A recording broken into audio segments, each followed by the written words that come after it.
1 2 3 رفدات ولا الجيري. تعدنتو شويه دابا الفرفره بردات. هو الحمد لله. هو نوضوا على سلامتكم، نوضوا الدوشه. مسيحيه بكم العظام. 36 عام هو في الكره، دخلات فيه البروده. هو يقصدنيش انا ولد زيدان، حيا به عظيماته.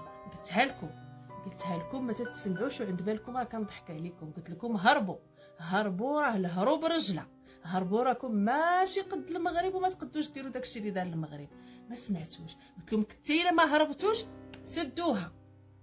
نتوما ما هربتوا ما سديتوها، هانتوما ترعتوها. هجا دابا ما يفكوا حيلكم، هجا ما يجمعها لكم دابا.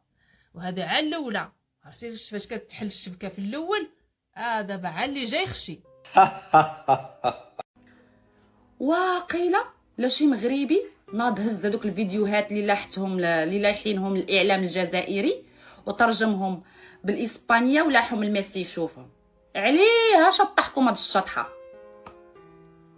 ووراكم وقال لكم ها محرز وها سميت هذاك سميتو الحاج موسى. ترى انا خاصني نعلق تصويره ميسي في الدار. مثلا البارح عندنا العيد 3 فرنسا و3 الارجنتين. العيد كان عندنا البارح. السلام عليكم ورحمة الله تعالى وبركاته. متابعينا الكرام، مرحبا بكم في فيديو جديد. اليوم مع النظام الجزائري ومع الإعلام الجزائري. والله ما يعرف بنادم واش يركز أو لا يضحك. اليوم جمعنا لكم بعض الفيديوهات البلاطوهات الجزائرية والإعلام الجزائري. جمعنا لكم بعض الفيديوهات ونتمنوا ان شاء الله نال الاعجاب ديالكم. في الاعلام الجزائري دائما كيزيد بعض البهارات وبعض الحوايج اللي كيخلونا احنا كنضحكوا ما بيناتنا، اللي هما انهم قال لك غيغلبوا الارجنتين ب3-0 وغيغلبوها ب2-1، ولكن جرت الرياح بما لا تشتهي السفن، والنتيجه اللي هي النهائيه هي اللي المنتخب الجزائري تغلب 3-0 البارح. ونخليكم مع الفيديو باش ما نحرقش المراحل، وما تنساوناش بالتعاليق ديالكم الجميله ولايك، ونتلاقاو بعد الفيديو ان شاء الله. واحد النقطه لازم ما نتجاهلوهاش واللي هي التحكيم.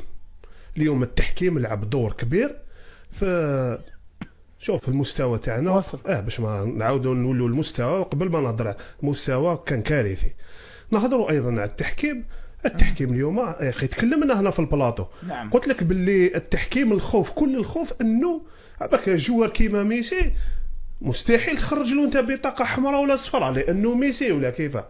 قلت لك انا الحكام راح يتعاملوا بالنجوميه في لقطه عيسى ماندي حتى الفار لم يعد اليه بطاقه حمراء. انا شفت يعني كان على حضرت هنا مره، يعني داروا لنا يعني زكريني نذكروا على خير، الله يذكره على خير، يعني دار لنا يعني محاضره على التحكيم كذا. لقطه كيما هذيك رفع القدم ضرب مباشره الرجل تاعو خويا بطاقه حمراء هذيك، لانه فقط ميسي ما تعطيلوش لانه يسوق لكاس العالم.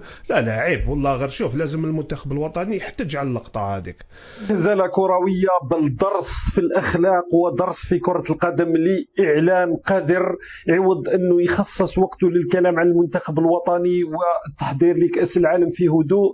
خصص البلاطوهات للتهجم بشكل لا اخلاقي على المنتخب المغربي، رغم انه من المفروض التركيز على المنتخب الجزائري، على فوزي لقجع. الجماهير الجزائريه اللي استعملت العنف، الجمهور الوحيد اللي استعمل العنف في كأس العالم. اليوم انتهت القضيه ب3 أهداف ل0. مسخره كرويه. منتخب كان في وضع غير طبيعي تماما، لانه التجيش الاعلامي، الكلام القذر، التصرفات اللا اخلاقيه لها نتيجه. دون ان ننسى قضيه كريستوف غريس الصحفي الفرنسي المحتجز في الجزائر اللي تكلم عليها انفانتينو انه الجزائر هي البلد الوحيد الذي يحتجز صحفي رياضي فوق وجه الكره الارضيه. كل هذه الفضائح نتيجتها هي مهزله كرويه امام منتخب الارجنتين كما حدث مع منتخب تونس، يعني المنتخبين الوحيدين اللي عاشا هذا النوع من الاهانات. من الاحسن الان الممارسات اللا اخلاقيه التوقف عنها، الاعلام التوقف عن الهجمات القذره والتركيز على المسخره التي حدثت وكيفيه تصحيحها، والله المستعان دائما. تزيد لها صنع ترند. لا شوف، بطاقه حمراء لا غبار عليها، حتى لو لم يكن الامر يتعلق بالمنتخب الوطني كنت سأقول أنه ميسي يستحق بطاقة حمراء، حتى لو لعب مع الهندوراس ولا لعبوا مع أي منتخب آخر.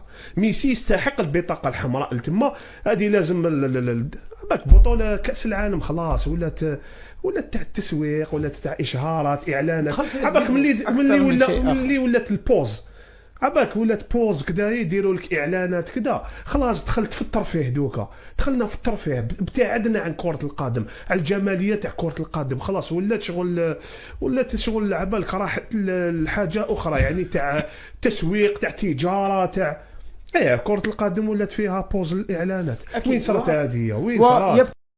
الى هنا وصلنا النهايه ديال الفيديو ديالنا. نتمنى يكون الفيديو نال الاعجاب ديالكم، والهدف ديالنا جميعا هو نضحكوا ونبسطوا شويه بدون حقد وبدون كراهيه. المهم هو الانسان يفوز على راسو شويه ويحيد ستريس، وفرجه ممتعه ان شاء الله في فيديو قادم بحول الله تعالى. استودعكم الله، والسلام عليكم ورحمه الله تعالى وبركاته.